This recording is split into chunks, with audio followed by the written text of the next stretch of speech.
Welcome back to One on One with Bless TV. Catch the vision, join the mission. I am excited about this conversation today. You know, when we have these conversations, I know for a lot of us who are at home and who are watching, a lot of our young people who are tuned in, thinking about that next step. Where will I be in life? Well, a real life testimonial for us today. I'm going to say Damian Chambers. He was born in the parish of Kingston in Jamaica, but grew up in Maroon Town in St. James. Now, as a young man, we're going to be talking about the schooling. But he attended the Malden Primary and subsequently Cornwall College.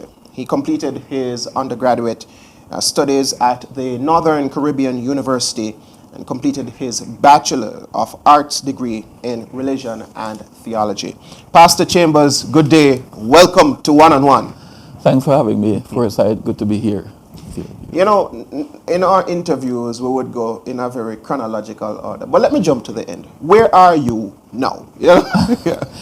Well, currently I serve as an assistant professor in the School of Religion and Theology, yes, and also as the program coordinator for the undergraduate studies for the past 5 to 6 years now.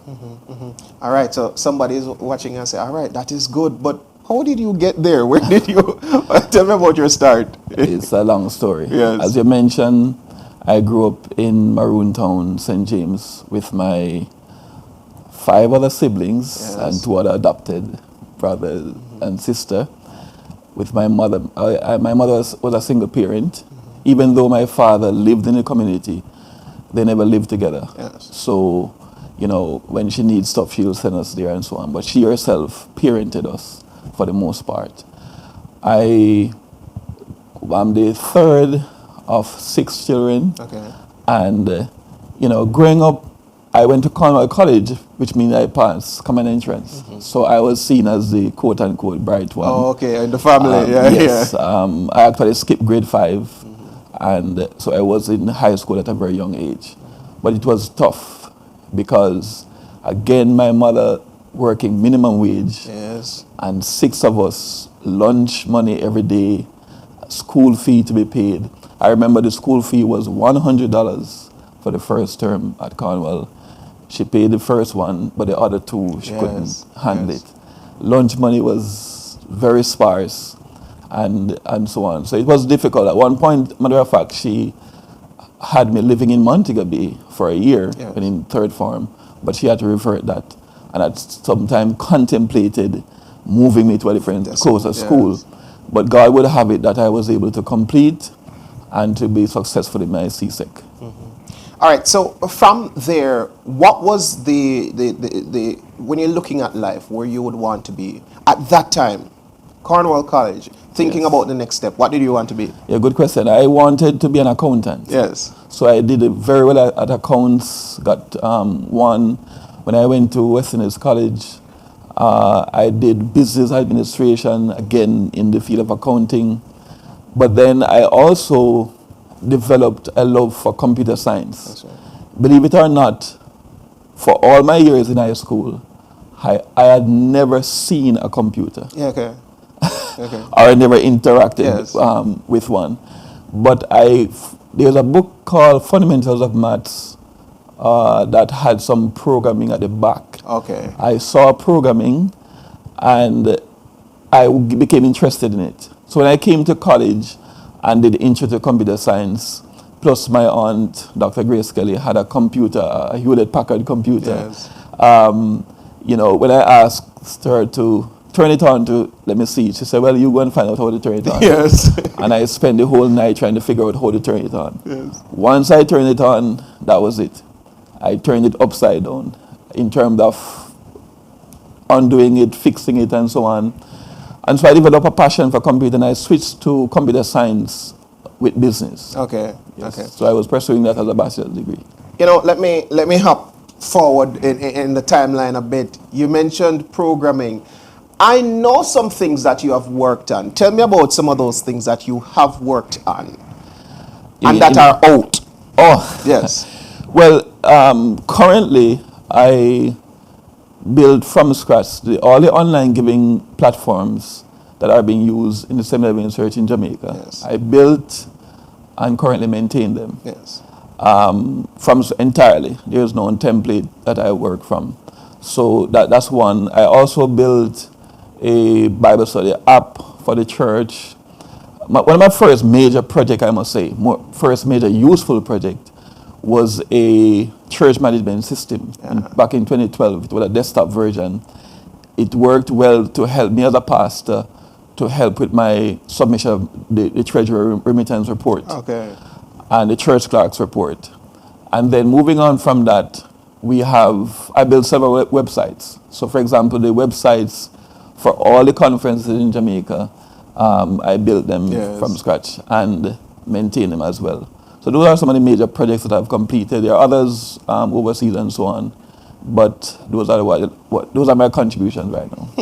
All right. You know, I hear some things that you mentioned church, you mentioned as a pastor, but when we're talking, you said business and IT. Yes. How did you get to that call to ministry? I'm glad you asked. So while I was in my late teen coming into 20, as a young man, I grew up in the church, yes. By the way, 7-Eleven Church, Vaughansfield, 7-Eleven Church. But at that time, I got my own personal conversion, you would say, where I commit myself to the Lord, start reading the Bible. So I had a resurrection in spiritual life then. And that led me to be more conscious about how I live.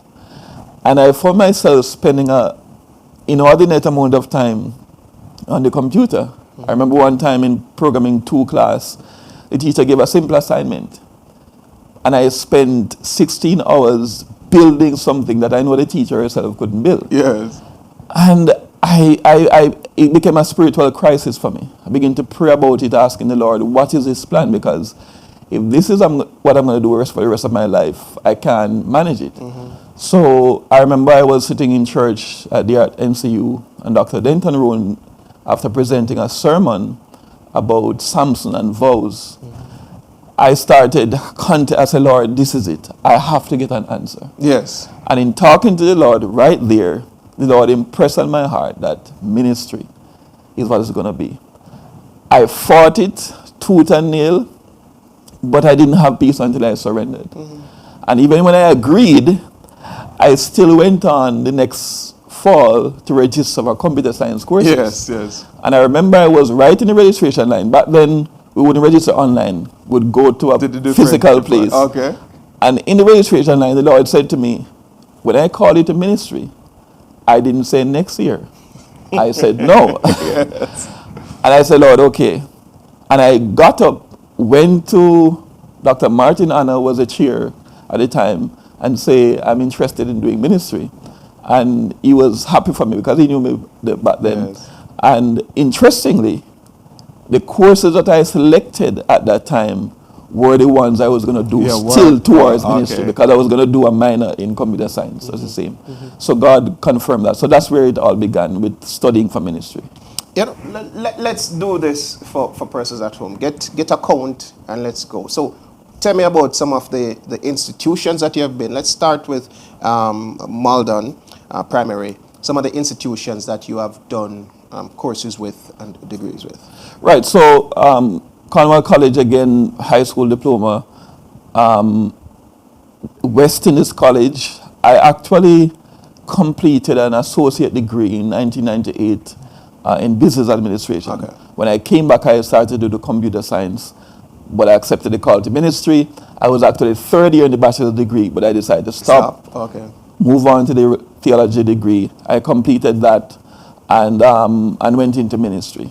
It was about 10 years after that before I started another degree, which at that time I did the master's in pastoral theology. That took 4 years, but while I was registered in that, I also registered in the Masters of Science in Information Systems, because I felt I wanted to have a degree in computer science, because in my work as communication director, I was in charge of IT for the conference. So I wanted some documentation to say I'm qualified to do this. So I started the Masters in Information Systems, But then I realized that the program was not towards software development, which is what I wanted. So I enrolled into the Masters in Software Development at the Liverpool University Online. Started that. I loved it, very challenging. But then when NCU accredited their master's program, and it was more manageable financially, I shifted back to NCU and completed the master's in information systems. But I also got a postgraduate diploma in software engineering from Liverpool University. And then once I was called to NCU to teach in the School of Religion and Theology, I was mandated to get a PhD in systematic theology. And I've been pursuing that. While pursuing that, I got a THM, which is a Master of Theology in systematic theology. And I'm currently completing my studies in systematic theology. You know, I hear that history. That is so many, different areas, so many different interests. And you're still, is it that you just love school? Yeah, I thought about it for myself. I said, from I was age 2, I was going to school. Yes. And it seemed like there's no end to it. But I guess, my younger brother and I were having a conversation recently. And he was saying that he, the study thing, that's not him. Yes. And I was reminding him that of a truth. My mother told my older brother told my mother that, listen, I was using the machete one day. And my bigger brother said to my mother, tell Rico, that's what they call me back, tell Rico to take him book. Take him book, leave the machete. Because if I'm macheting my use, he's going dead for me. Yes. So it seemed like a calling to be in academia, to do work. And I do enjoy it. Okay. Not that I take it upon myself, but I do enjoy it. And because once you're in academia, you're going to teach, it's going to be a part of the experience. But before I go to this break, and before we leave life at NCU, I know you came to school for your books, but you found love. Tell me about that. Yes. So while I was doing the information, when I switched to religion, that same year, I got involved in campus ministries because I, a renewed commitment to do evangelism. There was this gentleman from Canada who was doing street ministry, and I got involved in it. And while I was doing that, I met this young lady. But before that, my mother, who is the women's ministry director of the church in Vaughansfield, always had me preaching on women's ministries day. Yes. And I'm saying I'm not a so I'm going to identify a female speaker so that when she asks me, immediately I turn it over. So when I was in the street ministry and I heard this young lady speak and knew and understood that she was a preacher, lo and behold, again, my mother asked me. Yes. And I went to her and asked her, and she agreed to travel. She's from Portmore, travel all the way to Montague St. James to come and preach for us. Yes. And that was the end of the story because, once we interacted, we realized that both of us have similar spiritual goals and desires. And we built a relationship there until it blossomed into marriage. The love for school and learning, finding love while at school. Talking on the life of Pastor Damian Chambers right here, one-on-one with Bless TV. Catch the vision, join the mission. Let's go to the short break and we'll be right back.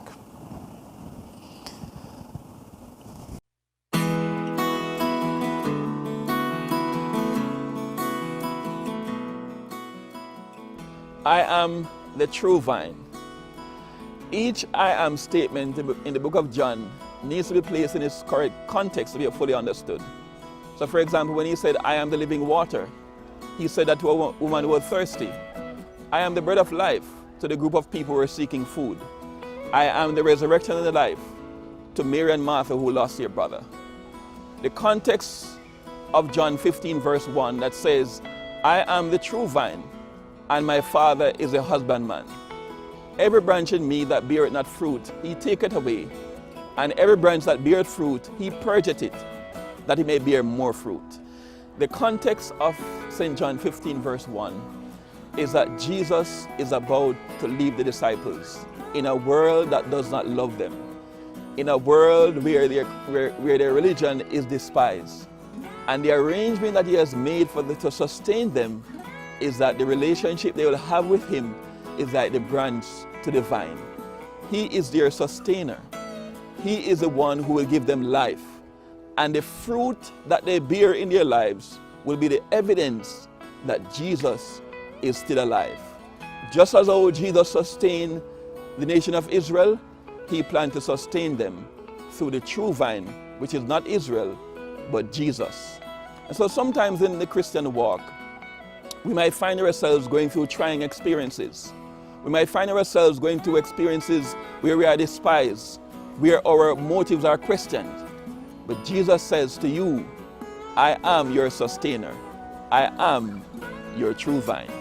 Abide in me and I in you, and you will bear fruit. Welcome back to One-on-One with Bless TV. Catch the vision, join the mission. I'm Michael Forsyth, and we're having a talk today with Pastor Damian Chambers. A very interesting talk thus far, kind of understanding the life and the journey. So you got to the point where you completed your degree in theology. What was those early years of ministry like for you, coming into it professionally? Right, just before that though, 1 year before I graduated, Yes. I was assigned to be the chaplain and Bible teacher for the Victor Dixon High School. That's right. I mentioned that because that was where my teaching experience started. And I found that it actually enriched my ministry because being forced to prepare content for young people who are not interested and stuff helped me in my Bible teaching. Okay. Now, once I graduated though and entered into ministry, it was difficult because I lacked a lot of experience. Back then, I was not forced to do an evangelistic series. I didn't do Bible work, never did it before, so it was tough. And but I gained experience little by little. My first stint of ministry started in the West Jamaica Conference. Actually, I was assigned by Pastor Balvin Braham as a pastor for one of the churches in my local district. So I could live with my mother, yes, and do ministry, yes, there. And so she had a chance to enjoy being with me then. But then the computer science thing became rather than being an advantage, it became a stumbling block. Yes. Because remember my commitment to say, Lord, I dropped computer. Because when I decided to go into ministry, I literally dropped. Yes, this is what I want to do full time. Yes. That's right. But interestingly, every conference I went to, once they heard I have that qualification, they immediately want to me to engage in it. Pastor Brea, matter of fact, when I was in West, they offered me a job to teach computer science at Sav High and be a pastor, or to do what I chose to do in my local community, and I chose it. Even though it was less salary, I chose that. But when I went to North Jamaica Conference, because after 6 months, an opportunity came up in North, and the president called for a pastor, and I was recommended. Yes. When I went there, after a year, the conference president changed, and this new president decided that I must work in computer, in IT. And we had some negotiations. I said to him, listen, this is the challenge I'm having. I don't have experience in pastoral ministry. I'd prefer to be in the field working. But he insisted that I do this. And it became a conflict to the point where I told him no, and I was actually fired from ministry. At that time, it was rough. It was difficult, because just imagine, as a young man, not knowing much, and you're out on the street, basically, not because of anything immoral, but because of a decision I took for my personal commitment. And it was a spiritual battle for me, because there you're wondering, okay, Lord, I'm following you. And this is your church. And this is God's true church, I believe. But here is a situation. So long and short of it is that for about 2 years, it became a spiritual battle. I took up an opportunity to go to Honduras in the Bay Islands just to do Bible work. Yes. But once the president knew that I was trained, he asked me to be in charge of two churches there. And at that time, I wasn't married as yet. But my wife, God bless her heart, she actually came to Honduras and we got married there. Yes, right. And that year and a half that I spent there was a real oasis, where I had time to reflect on my life, ministry, and I wrote the crux or the substance of the book on becoming a mature Christian, which I would publish about 12 years later. But because of the whole wrestling with the whole matter of forgiveness and overcoming trials, it was a learning experience for me. Right. I developed a lot of material then, and while I was there, my mother sadly passed in 2007, and I came back to Jamaica for the funeral. When I came to Jamaica, I did an interview with Pastor Everett Brown at the Central Jamaica Conference, and he said to me that they don't have any space, but if anything comes up, he will call. And about the December after that, October, I got a call that he said I must come. Yes. And immediately, now if I didn't enjoy the people, because the people there were very kind. That's and in soft, Honduras.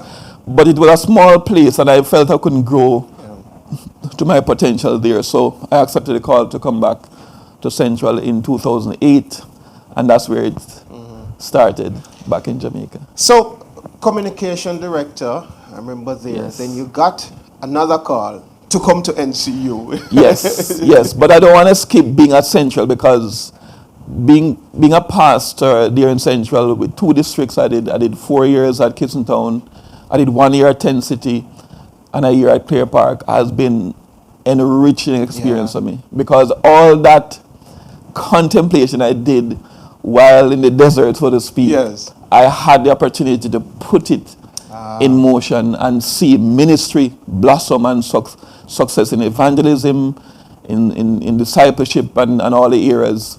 It was a wonderful experience.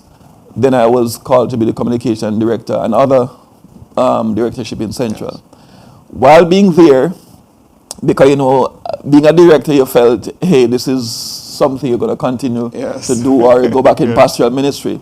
But 1 year, my conference president, Pastor Johnson, mentioned in our directors meeting that the School of Religion and Theology need professors. Yes.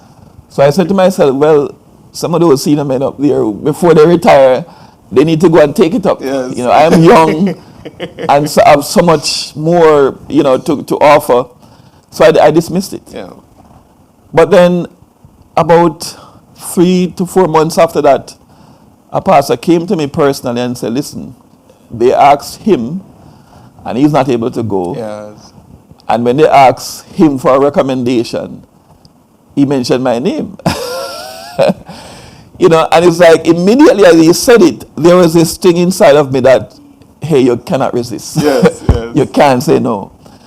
And I smiled. I didn't say to him yes. I said, okay, I'll think about it. Yeah. And once I went to my wife, she was very supportive.